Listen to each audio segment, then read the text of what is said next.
आणि आषाढी एकादशीसाठी राज्याच्या कानाकोपऱ्यातून निघालेल्या पालख्या आणि दिंड्यांचं वार्तांकन एबीपी माझानं माझा विठ्ठल माझी वारी या कार्यक्रमात केलंच। पण त्याचबरोबर या संपूर्ण वारीच्या प्रवासात एबीपी माझानं अनोखा उपक्रम राबवला।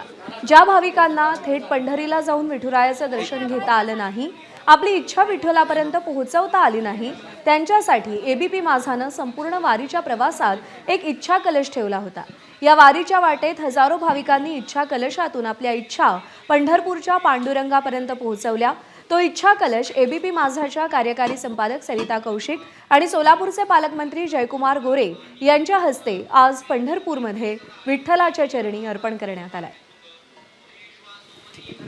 रामकृष्ण हरी माऊली। आज आषाढी एकादशीच्या दिवशी आम्ही आहोत विठुरायाच्या चरणी, विठुरायाच्या मंदिरामध्ये पंढरपूरमध्ये। आणि इथे येण्याचं खास कारण आहे, तुम्ही पाहिलंच असेल की एबीपी माझाने इच्छा कलश हा एक उपक्रम राबवला होता। आता उपक्रम नेमका काय आहे त्याला आज आम्ही खरं तर संपूर्णत्व मिळालेलं आहे, पूर्णत्व मिळालेलं आहे।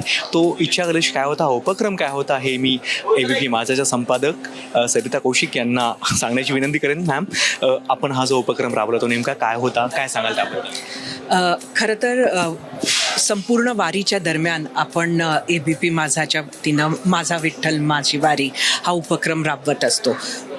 लोकांना वारीतले क्षण पाहायला मिळावे, महाराष्ट्रातच नव्हे तर जगभरात पुंडलिकाचे जे भक्त आहेत त्यांना वारी जे येऊ शकत नाही त्या लोकांना सुद्धा वारी बघायला मिळावी, म्हणून माझा विठ्ठल माझी वारी हे आपण दाखवत असतो। वारीत भक्ती तर असतेच, पण त्याचबरोबर आपण आरोग्य वारी दाखवतो, आपण वेगवेगळे चांगले स्वच्छ वारी हा उपक्रम दाखवत असतो। आपण जे काही वारीत होत असतं ते लोकांपर्यंत पोहोचवण्याचा एक प्रयत्न करत असतो। या दरम्यान आपल्याला असं लक्षात आलं की अनेक लोक अशी आहेत की ज्यांची खूप इच्छा असते की आषाढी एकादशीला त्यांनी पंढरपुरात असावं, विठ्ठल चरणी त्यांनी असावं, पण तरी ही लोक येऊ शकत नाही।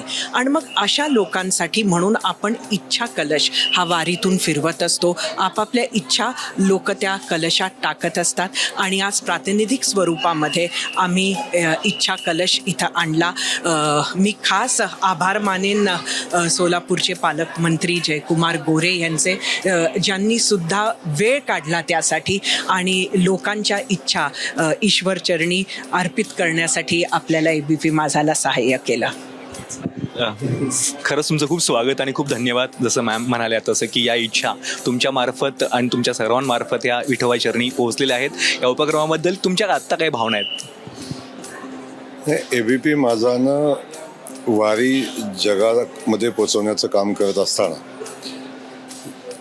जगभरातले लोक जी वारीमध्ये येऊ शकत नाही, विठ्ठलाच्या दर्शनाला येऊ शकत नाही, अशा लोकांच्या इच्छा जाणून घेऊन तो इच्छा कलश आज विठुरायाच्या चरणी अर्पण केलेला आहे। मला वाटते या माध्यमातून लोकांच्या ज्या इच्छा आहेत त्या विठुरायाच्यापर्यंत पोचलेल्या आहेत, तर नक्की विठुराया त्यांच्या इच्छा पूर्ण करतील। एक खूप सुंदर आणि लोकाभिमुख असा हा उपक्रम आहे आणि यातून वारी आपण बघितलं, प्रचंड मोठी वारी होत असताना, लाखो भाविक इथे येत असताना ज्या लोकांच्या इच्छा इथं पोचलेल्या आहेत, घरी बसून सुद्धा वारी पूर्ण झाल्याचा आणि विठुरायाचं दर्शन घेऊन इच्छा विठुरायाच्या चरणात पोचवल्याचा आनंद त्यांना मिळाला आहे। खरं तर आम्ही अशा लोकांसाठी हा उपक्रम राबवला की जे विठोबाच्या चरणी येऊ शकत नाहीत, पण तुम्ही इथेच असता। तुम्ही इच्छा कोणती व्यक्त केली, थेट विठोबाच्या कानात कोणती इच्छा सांगितली आहे? खरं तर या ठिकाणी इच्छा व्यक्त करत असताना आपल्यासाठी काय मागावं असं बिलकुल नसतं। एकच चांगलं काम करण्याची ताकद दे आणि चुकीला माफ करून पुन्हा नव्या नावाने काम करण्याची शक्ती दे आणि खास करून बळीराजाला सुखी ठेव, अशा पद्धतीच्या भावना सातत्यानं असतात। खास करून यावर्षी अल निनोचं जे संकट आलेलं आहे त्या संकटामध्ये संकटातनं पार होण्याची ताकद या महाराष्ट्राला आणि देशाला मिळावी आणि पाऊस पडावा आणि बळीराजा सुखी व्हावा। ही संधी घेऊन मी मॅमना पण विचारणार आहे, तुम्ही कोणती इच्छा व्यक्त केली? खरंच विनोद, देवाच्या समोर उभं राहिलं की येण्याच्या आधी मनामध्ये खूप इच्छा असतात आणि खूप असतं की देवाला अमुक सांगू तमुक सांगू, पण एकदा देवाच्या समोर उभं राहिलं की कुठलीच इच्छा खरं तर व्यक्त होत नाही। पण एकच इच्छा मला वाटतं सतत मनात कुठेतरी असते, ती म्हणजे स्वतःला सुद्धा आणि सगळ्यांसाठी सुद्धा सगळी लोक ही आनंदी, सुखी, शांती च्या वातावरणात राहावी आणि समृद्धी असावी आपल्यासाठी सुद्धा, आपल्या राज्यात सुद्धा. कलेक्टर साहेब आपल्यासोबत आहेत. तुम्ही आज विठोबाई चरणी कोणती इच्छा व्यक्त केलीत? तुम्ही काय मागणं मागितलं विठोबाई चरणी? नाही, आता पालकमंत्री महोदयांनी सांगितल्याप्रमाणे आता एल निनोचं संकट पूर्ण भारतात आणि पूर्ण जगात आहेत. आता जिल्हाधिकारी म्हणून मी तोच इच्छा व्यक्त केली की सर्वप्रथम आता पाऊस चांगला पडावे आणि आता बळीराजा जो आमच्या आहेत त्यांना जे संकट आहे त्या संकटातून दूर पडावे म्हणून मी मागणी केली. तुम्ही कोणती इच्छा व्यक्त केली? मी विठोबाची चरणी हा इच्छा व्यक्त केली की जे ग्रामीण विकास विभागाचा विकास आहे ते लवकर आणि खूप सुरळीत पार पडावा असा मी इच्छा व्यक्त केली.